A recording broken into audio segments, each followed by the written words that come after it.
Previous lecture we have discussed about compounds and mixtures, and today we are going to start atomic number and mass number.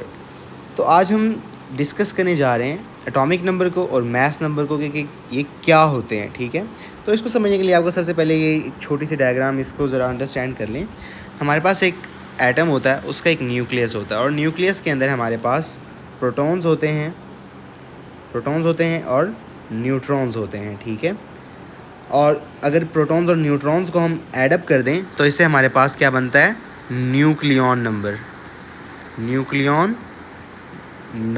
ठीक है, जिसको हम atomic mass भी कहते हैं. Okay, तो न्यूक्लियस होता है, न्यूक्लियस के अंदर न्यूट्रॉन्स एंड प्रोटॉन्स होते हैं, और इन दोनों को ऐड करें तो हमारे पास न्यूक्लियॉन नंबर बनता है या एटॉमिक मास जिसको हम कहते हैं वो हमारे पास आता है. और जितने प्रोटॉन्स होते हैं उतने ही एक एटम के अंदर इलेक्ट्रॉन्स होते हैं, एक न्यूट्रल एटम के अंदर. ठीक है, नहीं जी, तो हमारे पास सबसे पहले एटॉमिक नंबर की डेफिनेशन आ जाती है. दैट इज़ वेरी सिंपल, और वो ये आपके सामने है. Atomic number of an element is equal to the number of protons present in the nucleus of its atom. वो कहता है कि एटॉमिक नंबर वही होता है जो उसका प्रोटॉन नंबर होता है उस एलिमेंट का जो उस न्यूक्लियस के अंदर प्रेजेंट होता है. That is the definition of proton number, और you can say atomic number. और इसकी जो रिप्रेजेंटेशन है, symbolic representation of atomic number is Z. हम प्रोटॉन नंबर को जी से डिनोट करते हैं, ठीक है, सॉरी. अच्छा जी, उसके बाद इसकी सिग्निफिकेंस ये है कि हर एटम का एक स्पेसिफिक एटॉमिक नंबर होता है.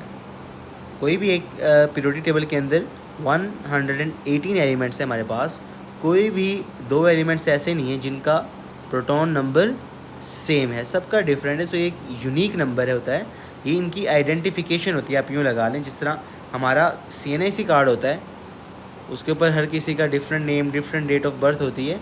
इसी तरह ये जो प्रोटॉन नंबर होता है ये हर एलिमेंट का एक CNIC है, यूँ समझ लें आप. ठीक है, जो हर किसी का डिफरेंट है. ठीक है, जो उसकी आइडेंटिफिकेशन है. ठीक है, अच्छा जी, अब आगे देख लें कि कुछ एग्जांपल्स देख लें.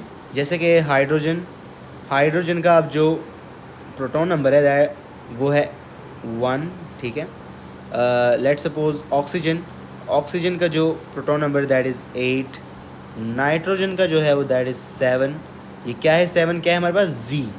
इस 1 क्या है, जी, और ये 1 क्या है, जी, और ये जी क्या होता है, दैट इज़ प्रोटॉन नंबर. अभी मैंने आपको बताया जी को हम प्रोटॉन को रिप्रेजेंट करने के लिए हम जी सिंबल का यूज़ करते हैं. ठीक है, अब आ जाते हैं हम मास नंबर के ऊपर, एटॉमिक मास या न्यूक्लियॉन नंबर के ऊपर. तो सबसे पहले तो देख लेते इसको रिप्रेजेंट किससे करते हैं.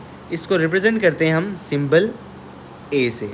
ये आपके सामने है, सिंबल ए से हम इसको रिप्रेजेंट करते हैं. किसको, एटॉमिक मास को या मास नंबर को या न्यूक्लियॉन नंबर को, तीनों नाम है इसके.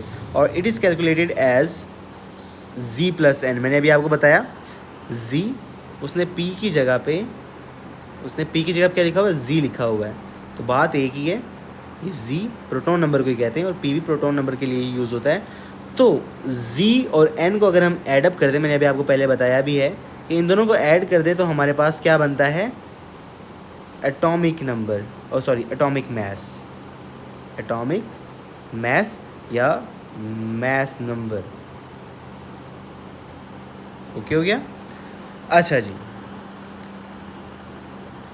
Each proton and neutron has mass.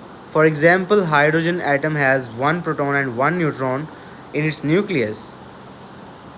Its mass number A is equals to 1 plus 0 is equals to 1. Simple.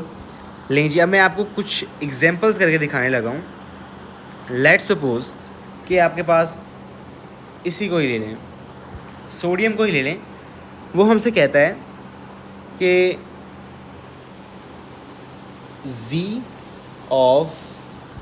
means proton number of sodium is equals to 11. Okay, there is nothing difficult in this. और उसके बाद वो कहता है कि हमारे पास mass number that is A A of sodium is equals to 23. Now the question is कि हमें न्यूट्रॉन फाइंड करके देने हैं, न्यूट्रॉन इन सोडियम एटम, ठीक है। फॉर्मूला क्या होता है इसके लिए? सिंपल सा फॉर्मूला है, जो ये एटॉमिक मैस होता है, ये वाला atomic mass is equals to, अभी आपको ऊपर बताया है किसके बराबर होता है, जी के बराबर होता है और न्यूट्रॉन्स के बराबर होता है, ठीक है। तो उसने ए आपको दिया हुआ है, that is 23 is equals to Z भी उसने आपको दिया हुआ है, दैट इज़ 11। उसके बाद एन हमें फाइंड करना है, ठीक है। तो हम अब मैथ्स आ गया यहाँ पर सिंपल। तो 23 इसको इस साइड पे ले आएंगे, इस साइड पे लाएंगे तो ये नेगेटिव हो जाएगा, वहाँ पे प्लस है। आपको पता है कि जब हम किस चीज़ को दूसरी साइड पे लेके आते हैं तो उसका साइन चेंज हो जाता है। तो ये 11 नेगेटिव का हो गया, इज़ इक्वल्स टू एन को हमने सब्जेक्ट बना लिया, ठीक हो गया। उसके बाद हम इसको सब्ट्रैक्ट कर देंगे, डैट विल बी 12 और ये हमारे पास आ गया एन। देखा आपने कितना सिंपल था, कुछ ही मुश्किल नहीं था इसके अंदर। इसके अलावा वो आपसे कहता कि इलेक्ट्रॉन्स बताओ सोडियम के अंदर, तो हमें पता है कि जितने प्रोटॉन्स होते हैं उतने ही इलेक्ट्रॉन्स भी होते हैं, सो electrons will also be 11। Okay हो गया। देखा आपने कितना इजी था ये। आई होप कि आप सबको ये समझ आ गया। अब उसने यहाँ पे ना आपको कुछ एग्जांपल्स दी हुई हैं। हाइड्रोजन जैसे उसने दिया हुआ है, number of protons 1, number of neutrons 0, atomic number Z 1, atomic mass this. Carbon का जो प्रोटॉन नंबर है वो 6 होता है, नंबर ऑफ न्यूट्रॉन्स इसके अंदर 6 होते हैं, और atomic number of protons same चीज़ को कहते हैं हम, ठीक है। एटॉमिक नंबर और नंबर ऑफ प्रोटॉन्स सेम होते हैं, में कोई डिफरेंस नहीं होता, ठीक है। और मैस नंबर आपको पता है कि न्यूट्रॉन्स को और प्रोटॉन्स को ऐड करने से हमारे पास क्या आता है, मैस नंबर।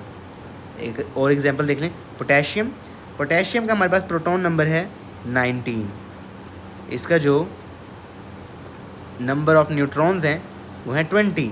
अब 20 और 19 को ऐड करें तो हमारे पास मैस नंबर आना चाहिए, 39, और आप यहाँ पे देख सकते हैं कि ये 39 ही है।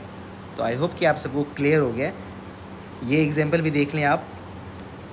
उसने कहा कि how many protons and neutrons are there in an atom having A is equals to 238 and Z is equals to 92। तो A हमारे पास हमें पता है कि क्या होता है, एटॉमिक मैस, और Z हमें पता है कि प्रोटॉन नंबर होता है। तो उसने पूछा क्या है, हाउ मेनी प्रोटॉन्स, तो Z प्रोटॉन नंबर को कहते हैं, वो उसने खुद दिया हुआ है, हमें उससे कहना है कि Z is equals to 92। Okay हो गया, Z इज इक्वल्स टू 92। उसके बाद वो हमसे कहता है कि हमें न्यूट्रॉन्स भी फाइंड करके देने। तो हमें पता है कि A is equals to what, A is equals to Z plus N। A उसने हमें दिया हुआ है, दैट इज़ 238, और Z भी हमारे पास है, दैट इज़ 92 प्लस N। अब आगे सिंपल दोबारा से वही आ गया हमारे पास मैथ। तो 238 माइनस कर देंगे, दूसरी साइड पे आएगा तो माइनस का हो जाएगा, इज इक्वल्स टू 11, और ये हम सिंपल सब्ट्रैक्ट कर लेंगे और n हमारे पास ये आ जाएगा, n इज इक्वल्स टू 146, ठीक है। फॉर्मूला ये है जो कि आपने याद रखना है। The formula is A is equals to sum of Z that is proton number and neutron number, ठीक है। तो उसके बाद आप सिंपल इसको ईजिली कर सकते हैं। ओके, तो आज के लेक्चर में हम इसको इतना ही रखते हैं, और इससे नेक्स्ट लेक्चर में हम डिस्कस करेंगे रिलेटिव एटॉमिक मैस को बड़ी डिटेल के साथ, ठीक है। तो आज के लेक्चर में हम इतना करते हैं और इससे नेक्स्ट लेक्चर में कैरी ऑन करेंगे। ओके।